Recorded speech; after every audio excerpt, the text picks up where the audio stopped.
I'm back with the part 2. So at 1 a.m., the room feels suffocatingly quiet. Jess has her hand on the doorknob, ready to open it despite the rules. You and Samantha watch in stunned silence, your heart pounding in your chest. Samantha mouths the word no, but it's too late. Jess twists the knob and cracks the door open just a sliver. Nothing. See? Jess says, her voice cocky but shaking a little. There is nothing, like there is no one out here. She pulls the door open wider, revealing an empty, dimly lit hallway. The footsteps have stopped, and you cannot hear anything beyond the soft hum of the old house. Relief starts to settle in for a moment, but then Jess takes a step out into the hallway. No, Samantha hisses, rushing forward to grab her. You're not supposed to leave the room. Jess rolls her eyes and says, Samantha, you're being paranoid. It's just an empty hallway. Suddenly, the light in the hallway flickers once, then twice, and then it goes out. At 1:03 a.m., a heavy unnatural silence fills the space. You can barely make out Jess's silhouette in the dark, standing just outside the bedroom doorway. She does not move, frozen in place. Jess, Nina whispers from the bed. Get back inside now. No response. Your stomach knots as you realize something is wrong. Jess is just standing there, not saying a word. She has not moved at all. Jess, stop messing around. You say, your voice just shaking. Get back inside now. Slowly, Jess turns to face you, but the movement is jerky, almost robotic. When she finally steps forward, her face comes into view, pale eyes wide, her expression blank.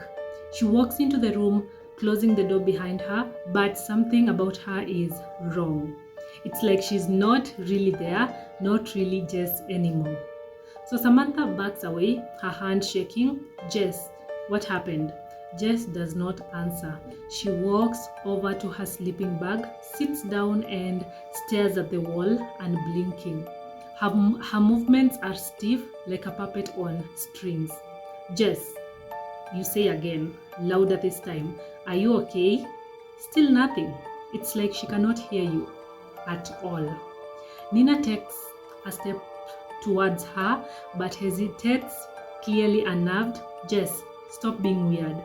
Don't touch her, Samantha whispers, grabbing Nina's arm. Something is wrong. So at 1:15 a.m., the atmosphere in the room has shifted completely. Jess sits there, unmoving, while the rest of you huddle together on the bed, too afraid to get near her. The room feels darker now, the fairy lights overhead dimming. Suddenly, a soft sound fills the silence. Scratching. It starts from the walls, then the floor beneath you. The sound is faint at first, but grows louder and more insistent. You all freeze. The rules come flooding back to you. If you hear scratching on the walls or floor, ignore it. Nina grips Samantha's arm. What do we do? She whispers. We ignore it, Samantha says, her voice barely audible. That is what the rules said. The scratching continues, scraping against the wood like long fingernails dragging across it. It's coming from all sides now, above, below, around. The sound is maddening, but you cannot move. You just sit there, huddled together, eyes locked on Jess. Her face remains blank, her eyes wide and staring, and every so often her head twitches to one side like something is pulling her from within. At 1:45 a.m., the scratching finally stops, leaving an eerie silence in its wake. Just when you think things are starting to calm down, there is a new sound. Crying. It's soft at first, distant, like someone sobbing in another room. You cannot tell where it's coming from, but it grows louder, closer, until it seems to echo from right outside the door. Nina's eyes are wide with terror. It sounds like a little girl. You don't want to acknowledge it.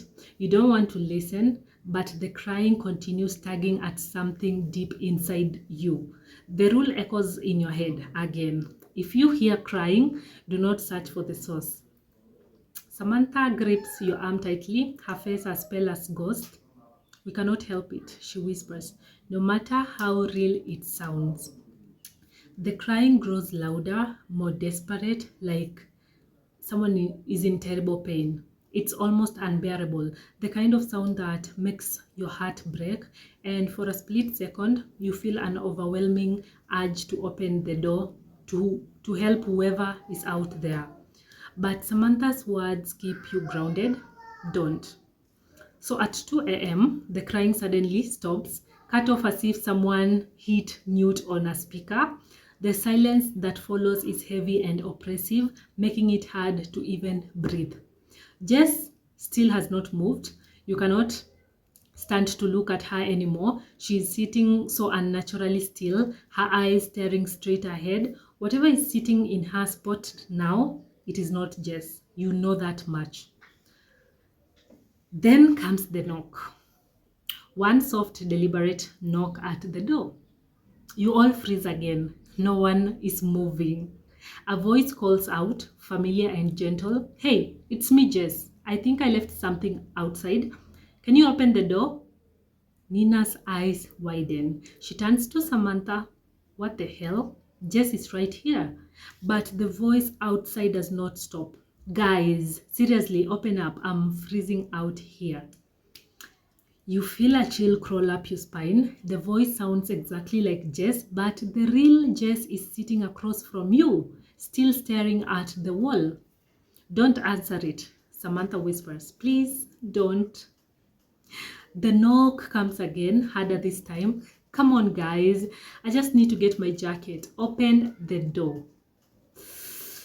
The rules flash through your mind. By 3 a.m., someone may try to join the sleepover. No matter who they look like, they are not your friend. You bite your lip, trying to steady your breath. The knocking becomes more frantic, more demanding. I said, open the door. It's freezing out here. Let me in. The voice outside is angry now, the tone shifting into something more guttural, more menacing. You know it is not Jess, but what if? Don't. Samantha whispers again, tears forming in her eyes. Please don't open it. At 2:30 a.m., the knocking finally stops, but you know it's far from over. Something is outside that door. Something is waiting. You glance over at Jess, or whatever is pretending to be Jess, and her head twitches again, almost violently this time. For a split second, you swear her lips curve into a small twisted smile. I'm freaking out right now. The story continues.